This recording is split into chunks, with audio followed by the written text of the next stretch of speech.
भाजपचे आमदार प्रवीण दटके आपल्यासोबत आपण त्यांच्याशी बातचीत करणार आहोत. कृष्णा खोपडे यांना जी धमकी मिळाली त्या प्रकरणामध्ये आता पुढची स्टेप नेमकी काय असणार, कारण तुम्ही मुख्यमंत्र्यांची भेट घेतली आणि सामंतांवर सुद्धा नाराजी व्यक्त करताय का? नाही नाही नाराजीचा विषय नाही, कारण सगळे मंत्री काही आमदारांना समाधान होईल असं उत्तर देतील का तशी अपेक्षा पण करू नये, ती चुकीची आहे. पण खरं उत्तर मिळेल. 3-3, 4-4 प्रकरणं आहेत आणि समजा या सगळ्या प्रकरणांमध्ये 2020-21लाच तत्कालीन मुख्यमंत्र्यांनी सही केली, 21ला गेली का 22ला गेली माहिती नाही, तर आदेश 25ला कसं काय निघतो, तो 21 किंवा 22ला का नाही निघाला? आणि तुकाराम मुंडे जाऊ द्या, उद्या प्रवीण दटके आहे का, किंवा एखादे RTO आहे का, एखादा वन खात्यातला अधिकारी आहे का, एखादा दुसरा IAS आहे का, अशा सगळ्यांना एकसारखा नियम एकसारखा कायदा लागतो. सिलेक्टिव्ह वागून चालणार नाही.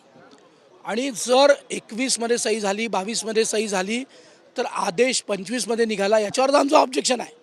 आता आम्ही तर मागच्या अधिवेशनात मुद्दा नाही आणला तो, कारण 20 ऑक्टोबर 2025ला ते पत्र आलं भागवत नावाच्या कक्ष अधिकाऱ्याला.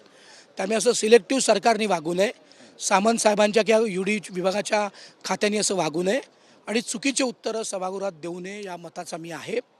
आम्ही सामंत साहेबांनाही भेटलो, आम्ही माननीय मुख्यमंत्र्यांना, मी आणि कृष्णा भाऊ भेटलो. आम्हाला असा विश्वास आहे की माननीय मुख्यमंत्री निवेदन करतील असं वाटतं आहे आणि त्यांनी निवेदन केलं तर सगळं सुस्पष्ट होईल. त्यामुळे पण कायदा नियम हे पोलिसांचे असो का शासकीय कर्मचाऱ्यांच्या बाबतीतले असो, पण हे सगळ्यांसाठी त्या त्या कक्षेतले एकसारखे असले पाहिजे. कोणाच्या एकाच्या बाबतीत सिलेक्टिव्ह वागणं उचित नाही. आम्ही वैयक्तिक कोणत्याही IAS IPS अधिकारी विरोधात नाही, पण ज्याच्याकडे चार्ज नव्हता, ज्याला सही करण्याचा अधिकार नव्हता, जो महिला अधिकाऱ्यांशी नीट वागू शकत नाही, त्याला नियमाप्रमाणे, शासनाच्या नियमांप्रमाणे, पोलीस खात्यांच्या नियमाप्रमाणे, आर्थिक गुन्हे शाखेच्या नियमाप्रमाणे जी कारवाई आपण योग्य व्यक्ती म्हणजे ज्या गुन्हेगारांवर करतो, तीच कारवाई एक माणूस म्हणून, एक अधिकारी म्हणून सगळ्यांवर सारखी झाली पाहिजे, अशीच आमची मागणी आहे. आम्ही कोणाच्याही वैयक्तिक विरोधात नाही.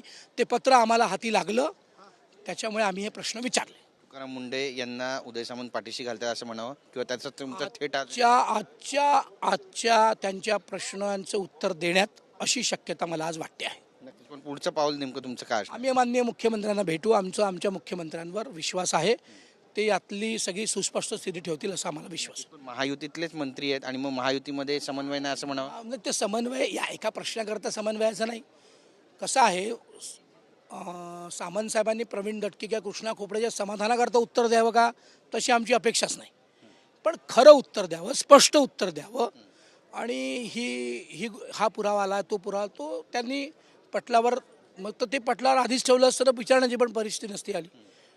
पण ते जर नसेल तर कुठेतरी मला गोडबंगाल वाटतं. नक्कीच. पण यातून मग मार्ग कसा निघणार? कारण मुख्यमंत्र्यांकडे आम्ही गेलो आहे, त्यातनं ते नक्कीच स्थिती स्पष्ट करतील असा आम्हाला विश्वास आहे. काय कारवाई व्हायला पाहिजे अशी अपेक्षा? जी नियमात असेल ती. प्रवीण दटके म्हणतो ती नाही, प्रवीण दटके काही न्यायाधीश नाही, कृष्णा खोपडेत काही न्यायाधीश नाही.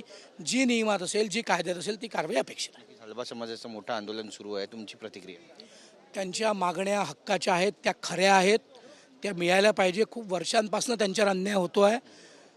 अनेक जणांच्या नोकऱ्या चालल्या आहेत, अनेक जण कुटुंब रस्त्यावर आले आहेत, अनेक शिकणाऱ्या पोरांवर अन्याय होतो आहे, बेरोजगार तरुणांवर शिकूनही अन्याय होतो आहे. त्यामुळे त्यांच्या ज्या मागण्या आहेत त्या खऱ्या आहेत. अनेक वेळा त्या भाजप सरकारने सोडवल्या आहेत. 3 प्रमुख मागण्या आहेत. एक, त्यांची शिफारस मुंबई राज्य सरकारकडनं केंद्र सरकारकडे जायची आहे. एक, जे लोक सध्या नोकरीत आहेत त्यांच्या बाबतीतली त्यांची एक मागणी आहे. आणि ज्या तरुण पोरांना व्हॅलिडिटी करता जे काही अडचणी होत आहेत, त्यातलं क्षेत्रबंधन दुरुस्त झाल्यानंतरचा कायदा त्यांना लागू झाला पाहिजे वगैरे, अशा काही मागण्या आहेत. त्या 3ही मागण्या मंजूर होणं गरजेचं आहे, कारण त्यांच्यावर अन्याय होतो आहे. तो अन्याय दूर करावा.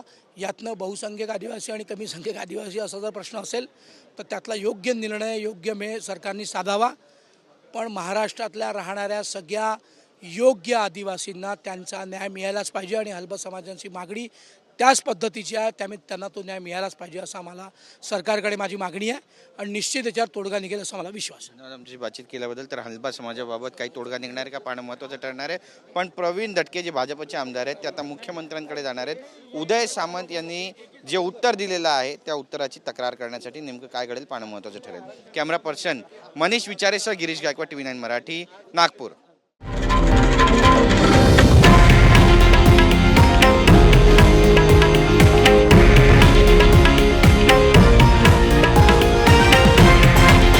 हे आहे देशातील नंबर 1 न्यूज नेटवर्क आणि आपण पाहत आहात TV9 मराठी, एकमेव